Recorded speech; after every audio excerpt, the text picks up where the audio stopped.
Hello everyone, welcome to DC teachers academy. तो आज हम बात करने वाले हैं स्ट्रक्चरल फंक्शनलिज्म में हमारे जो हैं थिंकर, उनका नाम है रेडक्लिफ ब्राउन। ठीक है, इनके बारे में बात करने से पहले मैं आपको बता देती हूँ, कुछ वीडियोस चैनल की प्लेलिस्ट में पहले ही बन चुकी हैं। अगर आपने उन वीडियोस को नहीं देखा है तो प्लीज़ उन वीडियोस को देख लीजिए, क्योंकि उनमें बहुत सारे इंपॉर्टेंट कॉन्सेप्ट भी बता रखे हैं, कुछ इंपॉर्टेंट बुक्स भी बता रखी हैं। क्या होता है, अगर हम एग्ज़ाम के एंड टाइम पर भी देख रहे होते हैं तो वो वीडियोस बहुत ज़्यादा हेल्पफुल होते हैं, क्योंकि छोटे छोटे हैं, ज़्यादा बड़ी वीडियोस नहीं है। ठीक है, तो इस वीडियो में देखते हैं क्या है। तो रेडक्लिफ ब्राउन का पहले एक इंट्रोडक्शन देख लेते हैं। इनका जन्म जो हुआ था वो 17 जनवरी 1881 में हुआ था। और कहाँ पर हुआ था? इंग्लैंड में हुआ था, इसलिए इनको ब्रिटिश एंथ्रोपोलॉजिस्ट भी बोलते हैं। ठीक, आगे पढ़ने को मिलेगा। He was a founding father of functionalism associate, जो कि किससे करती है ब्रांच? स्ट्रक्चरल फंक्शनलिज्म से। नाम में ही दिया गया है स्ट्रक्चरल फंक्शनलिज्म, यानी कि इसमें फंक्शनलिज्म से रिलेटेड हैं। और फाउंडिंग फादर किसको बोलते हैं हम? ए.आर. रेडक्लिफ ब्राउन को। और इन्होंने क्या किया है? अटेंड किया है कैम्ब्रिज को, कैम्ब्रिज यूनिवर्सिटी। ठीक है, तो वहाँ पर इन्होंने स्टडी की है किसकी? मोरल साइंस की एंड कॉर्पोरेटेड किसे? फिलोसफी, इकोनॉमिक्स, साइकोलॉजी, मतलब इस सब के बारे में उन्होंने स्टडी की है। ठीक है, तो इस समय पे it was during that time this time that he earned the nickname anarchy Brown. अब बात आती है, इनको एनार्की ब्राउन भी कहते थे। क्यों कहते थे? क्योंकि इनका जो इंटरेस्ट था वो पॉलिटिक्स पे, पॉलिटिक्स यानी कि पॉलिटिकल इंटरेस्ट बढ़ता जा रहा था। ठीक है, उससे जुड़ी हुई चीज़ों से उनका इंटरेस्ट बढ़ता जा रहा था, इसलिए उनको ये नाम मिला था। क्या था नाम? Anarchy Brown. अब भाई बात सिंपल सी है, जो बंदा moral science, economics, philosophy, psychology, इस तरह की चीज़ें, इस तरह के सब्जेक्ट्स पढ़ रहा है, और जब उसका उस समय की बात है ना, ये 1800 के टाइम की बात कर रही हूँ मैं, तो उस टाइम पे अगर कोई पॉलिटिकल इंटरेस्ट दिखा रहा है, वो पढ़ने वाला, राजनीति वाला नहीं है। ठीक है, पॉलिटिक्स में इंटरेस्ट जिसका बढ़ रहा है, तो उस टाइम, उस समय पे उनका नाम मिल गया था एनार्की ब्राउन। ठीक है, आफ्टर कंप्लीटिंग हिज डिग्री 1904 में, यानी कि 1994 में इनकी जो डिग्री थी वो कंप्लीट हुई, और उन्होंने कंडक्ट किया था अपना वर्क। कहाँ पे किया था? फील्ड वर्क था, जो Andaman islands and western Australia में।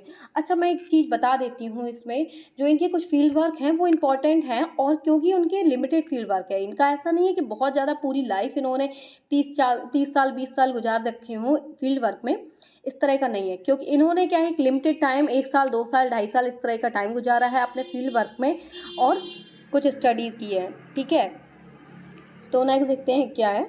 इसलिए इनको क्या कहता है, अभी मैंने बताया था आपको, ब्रिटिश एंथ्रोपोलॉजिस्ट कहा जाता है। क्यों कहा जाता है? क्योंकि ये इंग्लैंड से थे रिलेटेड, और वहीं पे इनकी पढ़ाई वढ़ाई भी हुई है। तो father of modern social anthropology, इनको father of modern social anthropology भी बोला जाता है।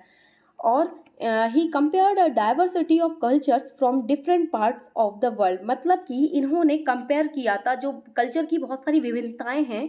ठीक है, उनको कंपेयर किया था, जो वर्ल्ड में बहुत सारी कल्चर है और उनमें बहुत सारी डाइवर्सिटी है, उनको कंपेयर किया था, और उनको स्टडी करके अपनी कुछ थ्योरीज दी हैं। ठीक है, अब कंपेयर्ड किया है, तो यहाँ आप कुछ देख रहे हो, कंपैरिजन किसने किया है? कंपैरिजन जैसे कि ऑगस्ट कॉम्ट हैं या हमारे डर्कहाइम हैं, उन्होंने भी किया है। ठीक है, इनसे इन्फ्लुएंस थे। डर्कहाइम का जैसे कि आ रहा है नाम यहाँ पे, डर्कहाइम ने कंपैरिजन कहाँ किया है? जैसे कि सोशल फैक्ट की बात करते हैं, या रिलीजन या सोसाइटी थ्योरी जो है उसके बारे में बात करते हैं, तो डर्कहाइम ने क्या किया था? उनका मतलब ये था कि पहले यहाँ भी प्रेजेंट टाइम में जो चल रहा है उस सिचुएशन को देखने से पहले हम पास्ट में जाके देखें, आखिर ये सोशल फैक्ट आया कहाँ से, आखिर सोसाइटी का जो कॉन्सेप्ट है वो कहाँ से आ रहा है। ठीक है, रिलीजन कैसे है, टोटेमिज्म, ये सब चीज़ें बात की हैं डर्कहाइम ने, है ना, एंशिएंट रिलीजन के बारे में जो बात की है। तो कंपेयर वहाँ पे भी किया गया था, इसलिए ये इन्फ्लुएंस थे किससे? ऑगस्ट कॉम्ट से, मॉन्टेस्क्यू, और जो कि एक प्रोपोनेंट है कंपैरेटिव सोशियोलॉजी के। और उन्होंने डेवलप किया था, क्या किया था डेवलप?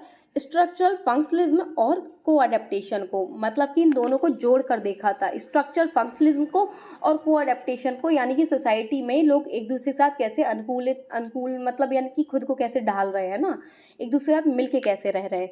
अब मैक्रो थिंकर एक अच्छा इंपॉर्टेंट वर्ड है ना, ये मैं पहले बता चुकी हूँ पुराने वीडियोज़ में, कि मैक्रो थिंकर और माइक्रो थिंकर क्या होता है। मैक्रो थिंकर क्या है कि मतलब कि पूरी सोसाइटी को एक साथ मिल के देखना, मतलब ये नहीं है कि हम एक इंडिविजुअल को देख रहे हैं या एक इंस्टीट्यूट इंस्टीट्यूशन, सोशल इंस्टीट्यूशन जैसे कि फैमिली, मैरिज, पॉलिटिक्स या रिलीजन, इकोनॉमिक्स, इस तरह का इनको नहीं देख रहे हैं हम।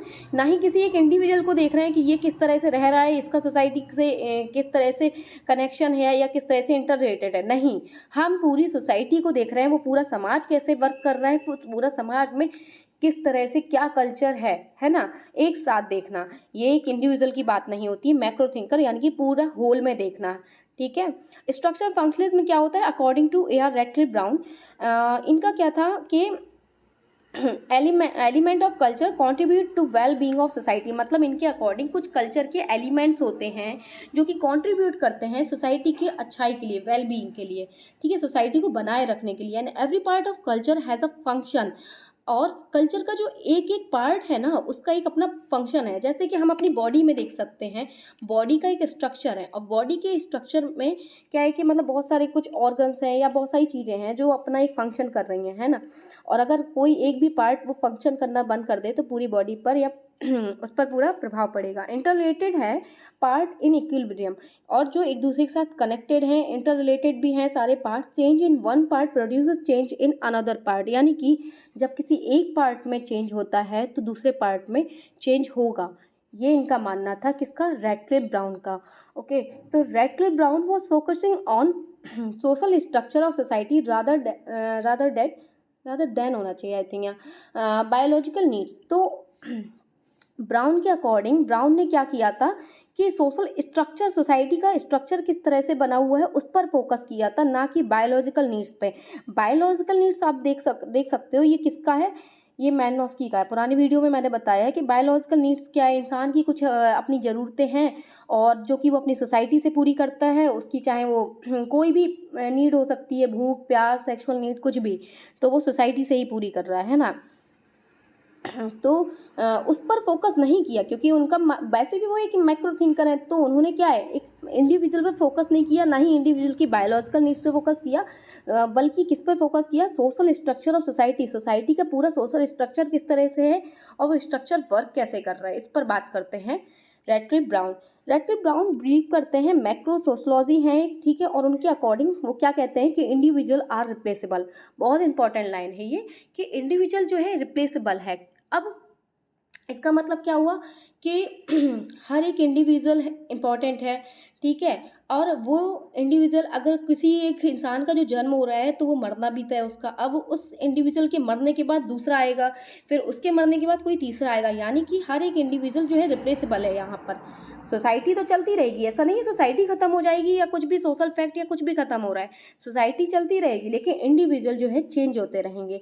आज जो है वो कल नहीं होगा, है ना। इंडिविजुअल जो है रिप्लेसेबल है। रिप्लेस मैलिनोव्स्कीज नीड, इन्होंने रिप्लेस किया था मैलिनोव्स्की की बायोलॉजिकल नीड, यहाँ पे पढ़ा था वही चीज़ है यहाँ, ये बायो नीड्स को रिप्लेस करके उन्होंने कहा था नेसेसरी कंडीशंस ऑफ एग्जिस्टेंस, मतलब कि जो जरूरी आवश्यकताएं हैं या जरूरी कंडीशंस हैं उनका एग्जिस्टेंस के बारे में बात करते हैं। आर्ग्यूड किया था, मतलब उन्होंने कुछ बात की है natural science of society, society के नेचुरल साइंस के बारे में। ये कुछ इंपॉर्टेंट चीज़ें हैं, ठीक है। And sociology is in extreme form of society, मतलब सोशलॉजी जो है वो एक्सट्रीम फॉर्म ऑफ सोसाइटी है। सोसाइटी में जब हम सोशलॉजी की बात करते हैं तो केवल वही उनके अकॉर्डिंग ये नहीं है कि सोसाइटी को पढ़ना वही हो गया सोशलॉजी, नहीं।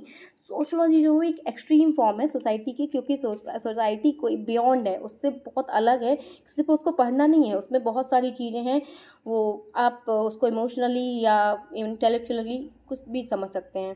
बिलीव्ड क्रॉस कल्चरल कंपैरिजन, मतलब वो अलग अलग कल्चर के बीच में कंपेयर करते हैं। बहुत सारे उन्होंने क्या किया था, पूरी दुनिया के कल्चर्स को पहले स्टडी किया, फिर उनके बहुत सारे डाइवर्सिटीज़ थी उनको स्टडी किया, उन डाइवर्सिटीज़ को क्या किया, कंपैरिजन किया, ठीक है, कंपैरिजन किया एंड जनरलाइजेशन किया उनको, जो कि इसेंशियल है एंथ्रोपोलॉजी यानी कि मानव विज्ञान के लिए, है ना। Natural science model of society, और क्या दिया था, नेचुरल साइंस दिया था model of society, and was unable to cope with complexity of social life.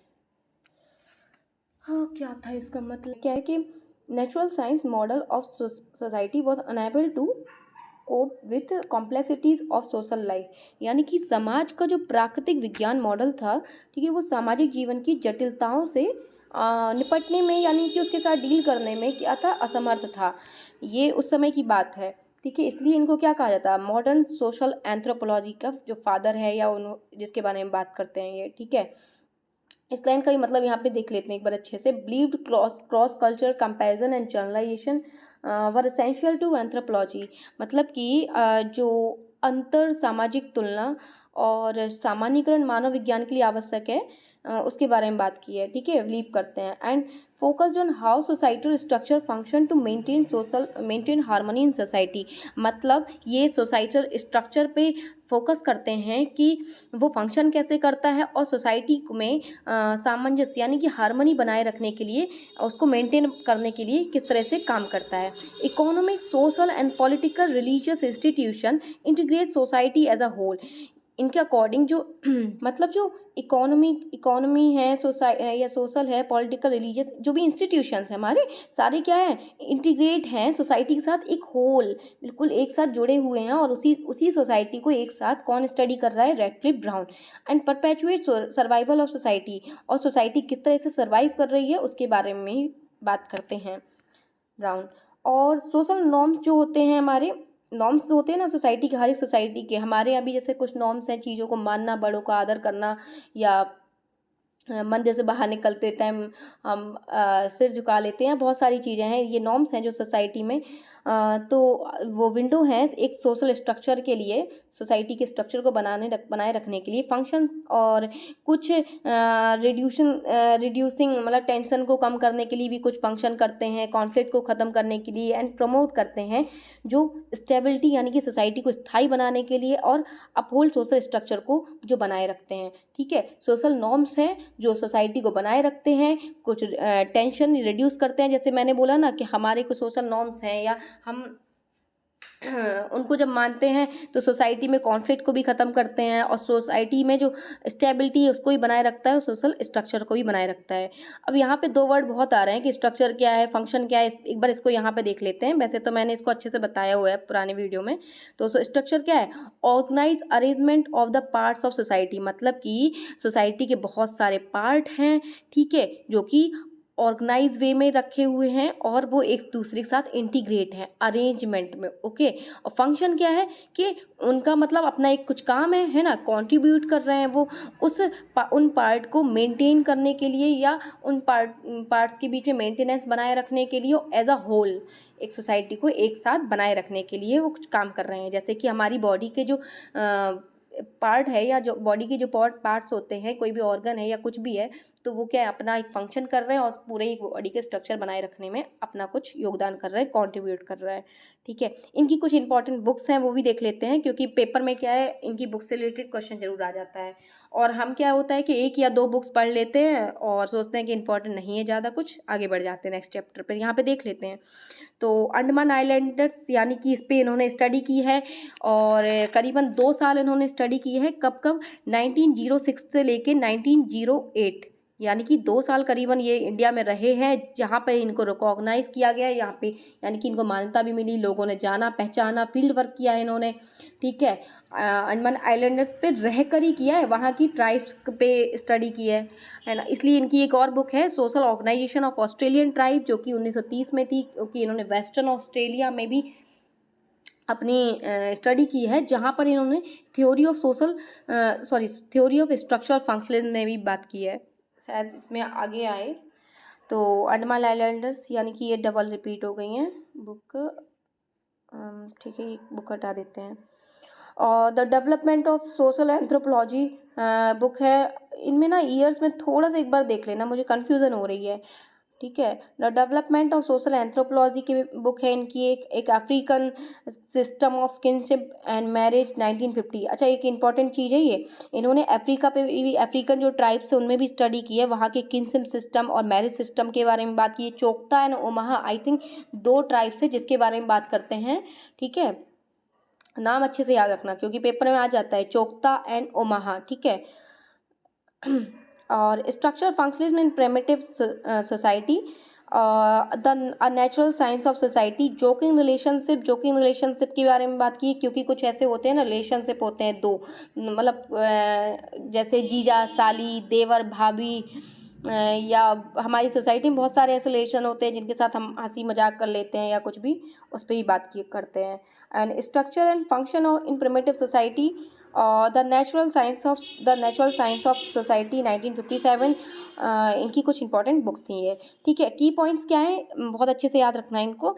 तो इनके अकॉर्डिंग क्या है, सोशल स्ट्रक्चर एक रियलिटी है जो कि सच में एग्जिस्ट करती है। सोशल स्ट्रक्चर है और वो एग्जिस्ट करती है, सारे पार्ट्स हैं जो एक साथ ही एक दूसरे के साथ इंटीग्रेट हैं और एक साथ बनाए हुए हैं। जोकिंग रिलेशनशिप पे भी बात करते हैं, जैसे कि जीजा साली, देवर भाभी, इस टाइप के जो रिलेशन होते हैं।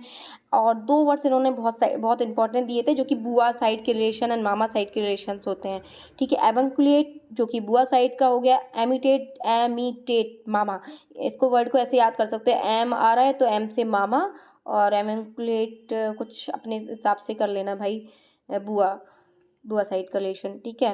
Radcliffe Brown has been describe the classic to Bronislaw Malinowski's romantic, मतलब कि मालिनोव्स्की ने क्या किया था, कल्चर पे बात की थी, इंडिविजुअल पे बात की थी, एक माइक्रो थिंकर थे, प्योर फंक्शनलिस्ट थे, तो उनको क्या है क्लासिकल वे में बात करते हैं। रेडक्लिफ ब्राउन डिस्क्राइब किया है, एंड इन्होंने ट्रैवल किया है अंडमान आइलैंड्स पे, वहाँ की ट्राइब्स पे बात करते हैं।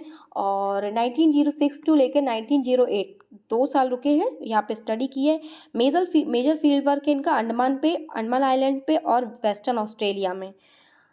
2 ही हैं इनके इंपॉर्टेंट, ज़्यादा नहीं है कि बहुत ज़्यादा इंपॉर्टेंट वर्क हो, बहुत टाइम इन्होंने नहीं दिया है। फंक्शनल यूनिटी के लिए 2 वर्ड इंपॉर्टेंट है, आगे हो सकता है मैं डिस्क्राइब करूँ इन चीज़ों को अगली वीडियो में। यूनोमिया एंड डिस्नोमिया, चीज़ें बनी रहती हैं, जो पॉजिटिव हैं वो यूनोमिया, डिस्नोमिया जो चीज़ें खराब हो रही हैं या कुछ भी नेगेटिव सेंस में ये वर्ड डिस्नोमिया, ठीक है, फंक्शनल यूनिटी से रिलेटेड है। एंड प्रमोट करते हैं 3 स्टेजेस हैं जो कि साइंटिफिक इन्वेस्टिगेशन के लिए है, मतलब कि जैसे फील्ड वर्क है, अब फील्ड वर्क में कुछ स्टेजेस बताई हैं, 3 स्टेजेस, ठीक है, साइंटिफिक इन्वेस्टिगेशन के लिए। पहला क्या है, आप डेटा को कलेक्ट करते हो, कैसे ऑब्जर्व करके वहाँ की चीज़ों को मतलब खुद से देखकर वहाँ रहकर ऑब्जर्व करते हो।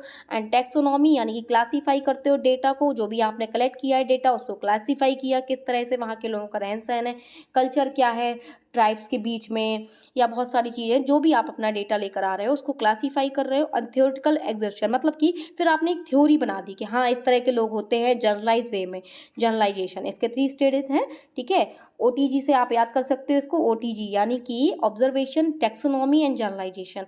बिलीव करते थे क्रॉस कल्चर कंपैरिजन में and generalisation were essential to anthropology, जो क्रॉस कल्चर अलग अलग सोसाइटीज़ में जो डाइवर्सिटी है उस पर उसके बीच में कंपैरिजन करते हैं और उसको जनरलाइजेशन वे में एंथ्रोपोलॉजी में रखते हैं। Natural science model of, I think ये लाइन रिपीटेड है तो ये हम पढ़ चुके हैं आगे भी, है ना। तो यही था वीडियो में जो कुछ भी जनरल इंट्रोडक्शन था, कुछ बुक्स थी इनकी, और मैंने जल्दी से इस वीडियो को ख़त्म करने की कोशिश की है, ज़्यादा लंबा नहीं करना चाहती थी वीडियो को, ठीक है। अगर आपको जो चीज़ें नहीं आई हैं समझ में तो प्लीज़ आप कमेंट सेक्शन में आप पूछ सकते हैं मुझसे, मैं नेक्स्ट वीडियो में या आपको उसी कमेंट सेक्शन में बताने की कोशिश ज़रूर करूँगी। वीडियो अगर आपको अच्छा लगता है तो आप लाइक कर सकते हैं, कॉमेंट कर सकते हैं, चैनल सब्सक्राइब नहीं किया है तो प्लीज़ आप चैनल को सब्सक्राइब भी कर सकते हैं। Thank you.